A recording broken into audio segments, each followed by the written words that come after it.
ఇప్పుడు ఇందాక మీరు అన్నారు బసవతారకమ్మ గారితో నేను నేపాల్ వెళ్ళామని. అలా ఎన్టీఆర్ ఫ్యామిలీతో కూడా మీకు మంచి అనుబంధం ఉందా? ఎవరెవరితో మీకు చక్కటి అనుబంధం ఉంది?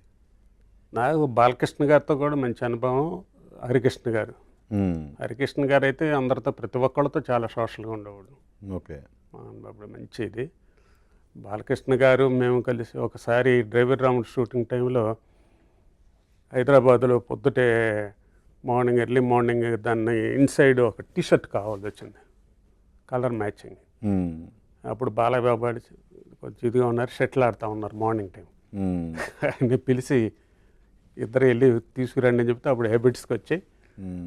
పొద్దుటే షాపులు ఎవరు తీరు కదా 8:39 అయినా తెలిగి హ్మ్. ఒక అరగంట అటు ఆపి చేసి మ్యాచింగ్ షర్ట్ తీసుకెళ్ళి చేసాం. హ్మ్. అది రీసెంట్గా కూడా బాలయ్య బాబు గారిని కూడా ఒక సందర్భంగా కలవటం జరిగింది. అప్పుడు కూకట్పల్లిలో కూడా 100 years సెలబ్రేషన్ చేశారు. అవునవును. అది చేసినప్పుడు కూడా స్టేజ్ మీదకి పిలిచి బసవతారకం గారితో నన్ను రామారావు గారితో నేపాల్లో ఫోటో దిగామండి. ఓకే. అది అసలు మరి కుటుంబ సభ్యులు కూడా అలా దిగి ఉంటారో నాకు తెలియదు, దిగా ఉంటారని.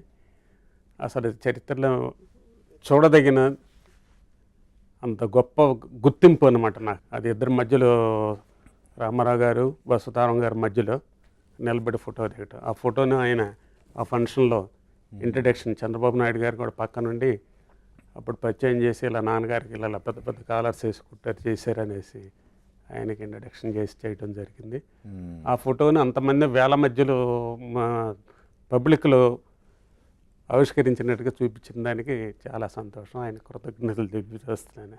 హ్మ్.